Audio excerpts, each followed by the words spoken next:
Bonjour à tous, nouvelle petite vidéo d'autonomie. Aujourd'hui, grand moment de solitude, je vais tenter de remplir les batteries. Alors ici, on a de l'eau distillée que j'ai commandée sur internet parce qu'en grande surface, on ne trouve pas facilement. C'est surtout de l'eau déminéralisée, qui n'est pas la même chose. La méthode de fabrication n'est pas la même. Et a priori, l'eau déminéralisée est moins bonne que l'eau distillée. Donc j'ai vu avec Max de What You Need, une boîte sérieuse sur la vente de matériel en tout genre, pour le photovoltaïque en partie, qui a conseillé de prendre de l'eau distillée plutôt que déminéralisée. Donc je vais suivre ce conseil là aussi. Donc merci pour les conseils, bien sûr, toujours. Alors, ici on peut voir que nos batteries, on s'en est pas occupé depuis un petit moment, et il y en a certaines qui ont le trait un peu en dessous. Alors les autres, certaines c'est bon, d'autres on est largement bon. Et on peut voir qu'on a une disparité quand même assez importante entre certaines batteries. Donc le but là de la manip, ça va être de relever tout ça juste un peu en dessous du max. Un peu en dessous parce que je voudrais pas que ça dépasse. Donc voilà. Donc là on est le soir, j'ai attendu le soir du coup pour faire ça. J'espère que l'hydrogène c'est un peu... Alors, normalement ça ce sont des recombinaisons pour reconvertir en fait les gaz qui s'échappent pendant la charge. Et un mélange d'hydrogène. Et voilà, quand j'étais plus jeune, j'ai fait pas l'expérience sur l'hydrogène, je sais ce que ça fait quand ça pète. Et du coup, j'aimerais pas que ça me pète à la gueule, donc j'ai attendu le soir que ça se diffuse un peu. Donc normalement, ça c'est pour recombiner l'hydrogène en acide. Ça permet d'éviter justement un dégazage, tout ça. Et du coup, voilà. Donc j'installe la caméra, je mets les bracelets, les EPI, et puis on démarre. Alors, en EPI, déjà, les lunettes, bon ça c'est obligé, hein, puisque c'est quand même de l'acide qui est dans les batteries. Et en plus, si ça explose, il y a les morceaux en plus. Bracelet antistatique relié à une masse, puis à au moins la borne négative. Pour être sûr que je suis bien au zéro par rapport avec la batterie. Alors, première étape, essayer de transvaser un peu de cette aussi dans un bidon d'eau déminéralisée que j'ai rincé avec de l'eau distillée, puisqu'elle est plus pure normalement que la déminéralisée. Donc essayer de baisser ça. Voilà, je sens le gros dégât. Je sens le dégât, l'accident arriver. Et voilà. Il fallait bien que je mette un peu partout. Sinon c'est pas drôle. Alors, là-dedans, on a une eau qui est pure.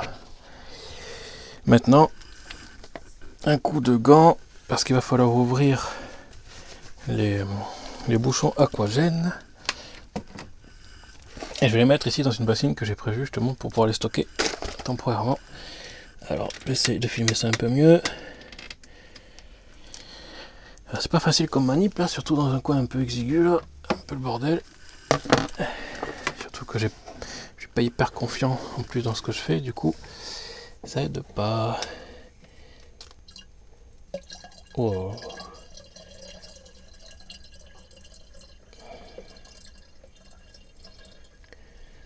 Elle est gourmande celle-là, tiens. J'en ai mis un peu à droite à gauche, c'est pas grave, de toute façon ça va s'évaporer, pas la fin du monde. Je me suis mis juste un peu en dessous du max parce que si jamais quand je vais remplir, quand on va charger ensuite il faudra faire une charge d'égalisation. Donc ça je comptais le faire mais Max me l'a confirmé, donc encore une fois merci. Et du coup si jamais le niveau remonte, il faudra pas que ça dépasse. Donc voilà, je fais pareil avec la seconde. Là j'ai commandé du coup 45 litres, parce que je sais pas du tout combien il faut pour les batteries. Je fais un peu au feeling. Comme ça j'ai un peu de stock pour ça quoi. Par contre là, pour celle de derrière, le bidon passera pas. Et il faut que je nettoie une bouteille de magasin quoi.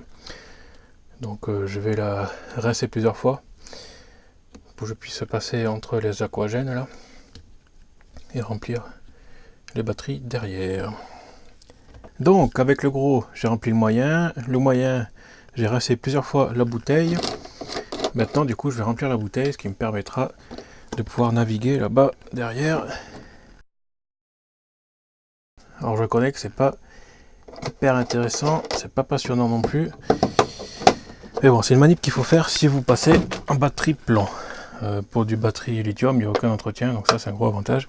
En plus d'être bien moins lourd, pas d'entretien, c'est quand même pas mal. Donc je pense qu'on y passera un jour, mais en complément des batteries plomb, parce que celle-là étant neuve, bah, fonctionne très bien, du coup, je ne vois pas pourquoi changer quelque chose qui marche.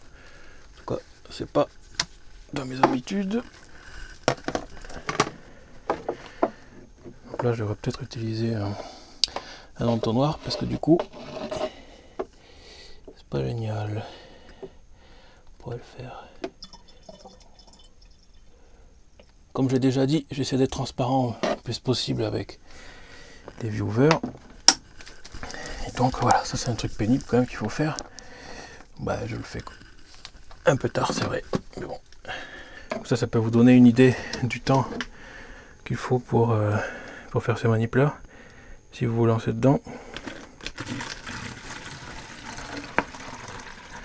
Encore une fois, ça c'est parce que c'est des plombs. Le lithium, il n'y a pas ce souci. Bien sûr, j'ai touché la terre avant de rebricoler là. Et on peut le faire à chaque fois, mettre le bracelet au pied même. J'avais pensé, puis je n'ai pas fait. Du coup, là, avec 1,5 litre à peu près, je dois faire deux batteries. Là. Ouais, on est juste en dessous, donc c'est impeccable. Alors, donc là, il y a 25 litres et j'en ai un autre de 20 litres. Le prochain coup, je mettrai un robinet dans le bouchon. Et quand on couchera, en fait, lui, on pourra avoir l'eau directement pour remplir un tuyau avec un tuyau direct, quoi. Parce que là, du coup, c'est un peu s'embêter pour rien, quoi. C'est pas génial non plus. On met le petit gant, on touche la terre quand même. Ouais, l'eau qui est dessus, c'est pas grave. Ça va s'évaporer, on s'en fout un peu. L'écosse étant légèrement surélevée, en fait, ça va pas influencer l'écosse. Voilà, c'est pas génial, j'aurais dû nettoyer avant. Mais bon, tant pis. Voilà, on a donc toutes nos batteries qui sont de niveau. On est juste un peu en dessous du max. Ah, donc maintenant elles sont toutes prêtes. Et il va manquer l'égalisation. Donc ça, ce sera le sujet d'une autre vidéo. Comme ça, je vous montrerai, faire une autre vidéo pour expliquer ce que c'est un peu plus en détail. Bon voilà, en tout cas, on est pas mal. On a nos batteries qui sont pleines et on peut continuer sereinement de les utiliser. Donc là, on a utilisé la moitié du bidon à peu près, donc environ 12 litres et demi pour arriver à passer du min au max pour le niveau des batteries. Bon, c'était pas forcément parfait, j'aurais dû nettoyer les batteries avant, mais comme je l'ai expliqué, j'ai un peu peur que ça me pète à la gueule, donc ben voilà. Au moins comme ça vous donne une idée approximative de ce qu'il faut faire ou pas, et du temps que ça prend surtout. Comme ça vous avez vu réellement comment ça se passe. Voilà pour cette petite vidéo. À plus.